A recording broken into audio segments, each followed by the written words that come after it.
Hi, everybody. So today is ATC day. I'm making some ATC for our Galentine event at Scrapbook.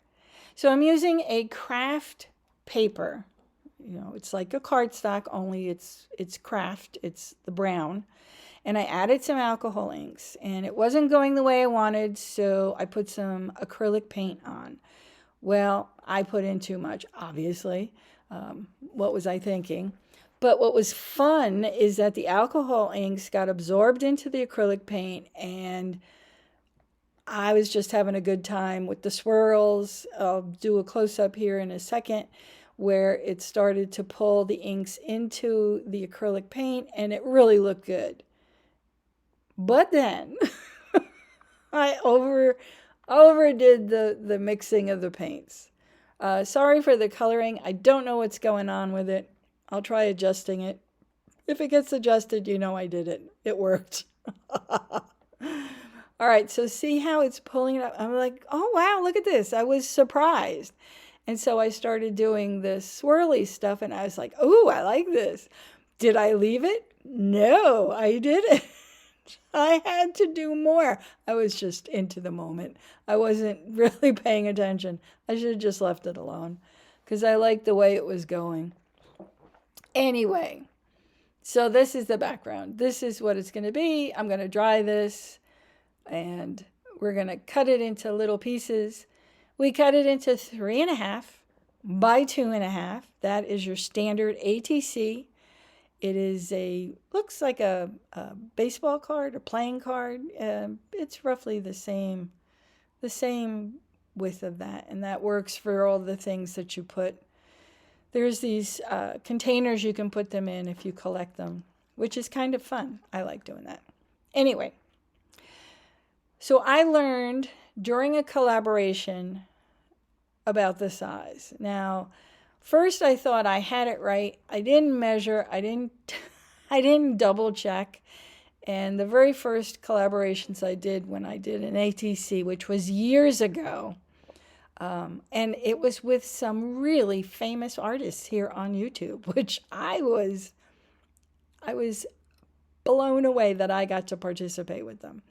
And they taught me a lot. They did. They taught me quite a bit. Anyway, so what we did was in this one, I think it was just the ATCs, but on others, we did where we would send so many pieces of something, anything, and we pass it along, and we would use the materials and then send to the next person with some more stuff. And we did our process, and then we did a collaboration video and showed our process, and everybody's video linked to the next one. And so the pieces that were created were sent on. I'll have to look at my past videos and see if I can connect it, because that was so much fun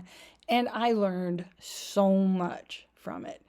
So if you're an artist and you would like to, if you're an artist and you're watching me, oh my God, I am impressed. I feel so lucky to have you.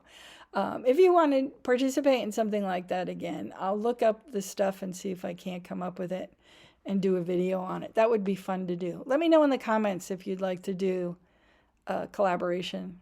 Anyway, so these things are leftovers that I had from something I had made, a 3-dimensional frame, and I had these butterflies in them. And I saved them because I felt I was going to use them for something. I don't know. They were pretty intricate to make. And there's rhinestones and swirlies and all sorts of things. And I felt I needed to keep them. And then they turned out because for some reason I wanted to put butterfly wings on them. And I had no idea. I forgotten I had these on the side, which just, oh yes, I want these. And so I'm sort of recycling. I'm pulling off the pop dots, say that 3 times fast, off the backs of the butterfly wings so that I can attach them. And ones that I didn't have enough of the die cut black butterflies, I just did Stabilo. I think I have 3 of them. My point is that if, when I put these out, it's a scrapbooking event and the theme is Galentine.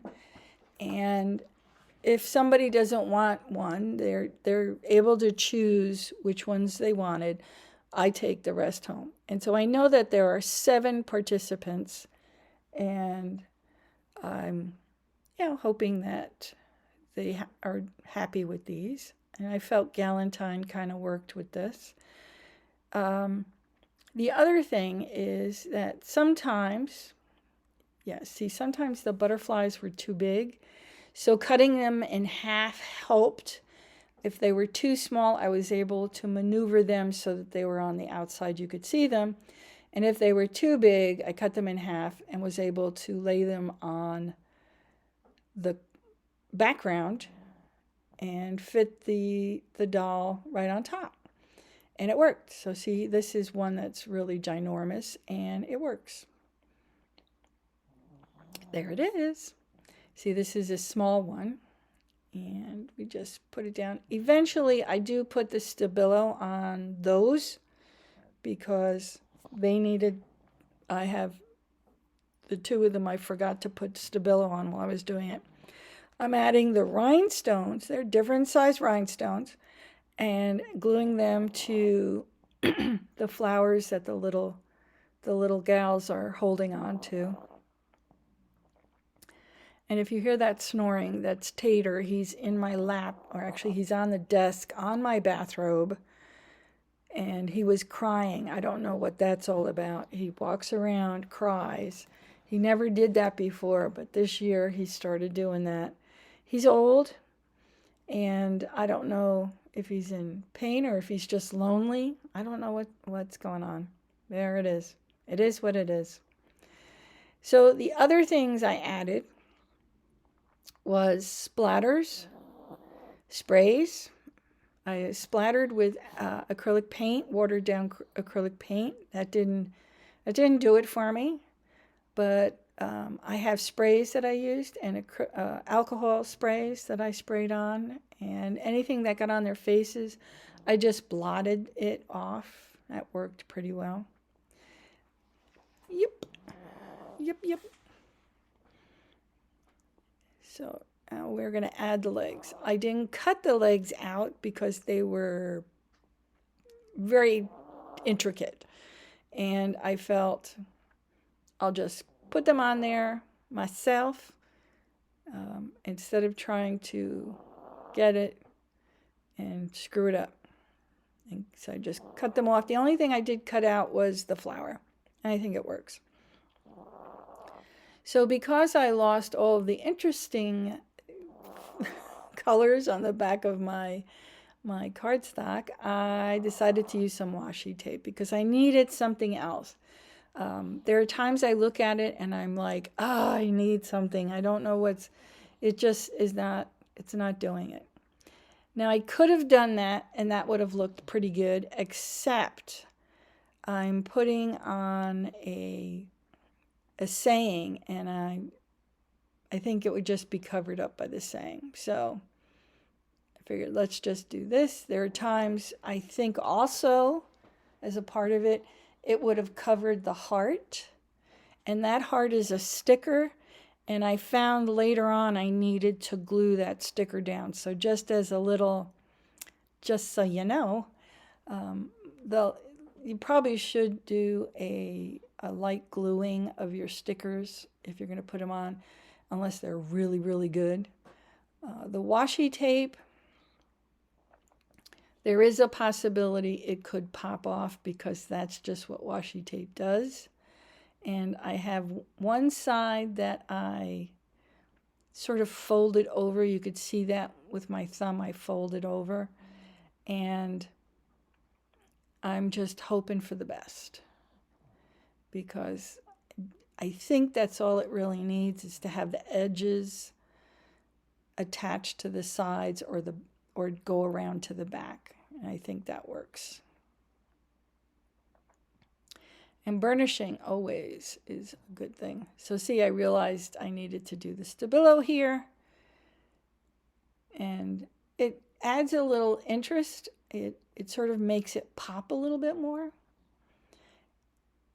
And I'm not sure if this is the one, but one of them, I realized the pop-up was still attached to the back of the butterfly or the wings, and I felt like, I need to fix that because it came off very easily. And so I did go back and fix that, weighted it down, and let it dry on the side. So here's the quote: "Be yourself, choose people who choose you." And that was, I think, I'm trying to remember, I think that might have been from Alice in the Wonderland, but I could be wrong. I forgot who that quote is from. I'll have to look it up. And I just feel that's so appropriate. There are times that we try to fit into places where we're not comfortable. We're not fitting in. And not that anybody's making us feel bad about it, but that we just feel uncomfortable. And I think that's just a very telling saying. I think it's really appropriate. I wanted something to sort of inspire and give, give people that chose to participate that little extra oomph. So what we do is, it's a scrapbooking group, and I am trying to push my envelope because I do have a hard time being social, and I don't want to be difficult. I think as I get older, I find it gets to be harder and harder to participate in things. And so, in doing so, I offered to be a hostess for this group for next month, which will be a tea party. And we have 2 6-foot tables where I think they're going to be attached, so it'll be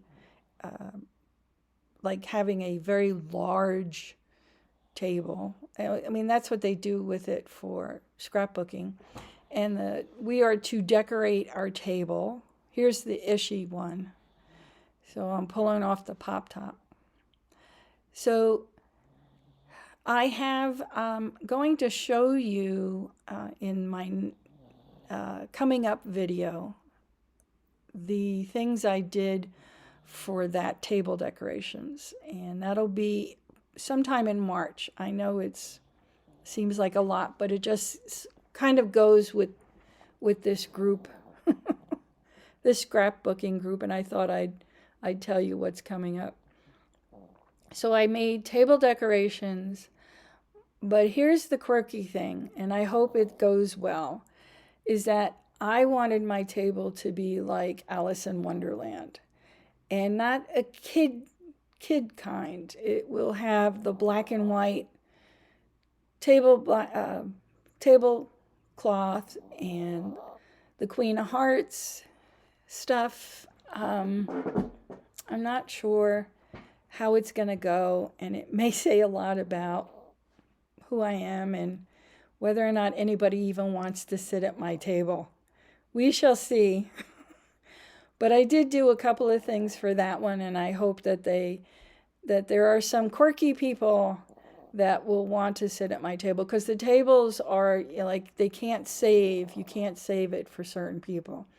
They're supposed to come in and go get seated and participate that way. And they're going to have tea cakes. There are people making small little foods for it. Well, I just hope that my table scape is okay. And I hope you'll join me then. And when I upload that one and how I did that. And I didn't video a lot of that, but I will talk it through and then show you pictures of the tables and the decorations, because I was just going with the flow. Sometimes I videotape as I'm doing things, and then I just cut and fast forward so that you have it for enjoyment. But there are times when I'm just doing something and I really have no clue. I'm testing things out. I have to walk away. I probably should take pictures of things, but in the process, but my head is focusing on doing, in this case, the centerpieces. I did one where I videoed and took pictures as I went for one of my son's Halloween decorations that he wanted for his office, and that was it. That was difficult enough. I will link that in case you're interested about that one, so that you can see what I'm talking about. It was really tough to, work things through and take video. It's really hard, and it is what it is. So here's we're getting close to the final reveals, where I have pretty much all the pictures of all my little gals, and I hope you've enjoyed. Now don't go away yet. You still have to see the close-ups. There's so much that I enjoy doing, and one of them is the fact that there are some people that comment, and I'm so happy to hear from you, because although I know that there are people that watch, but the ones that comment, I'm like, oh, thanks. I'm real happy that you've been here, and if you stayed this long to get the thank you. See, I changed her mouth too. I changed the eyes, I changed the mouth. And here they are, my little girls. Which one is your favorite? Let me know in the comments. I'll see you in the next one. Thank you. Bye. And happy Galentine.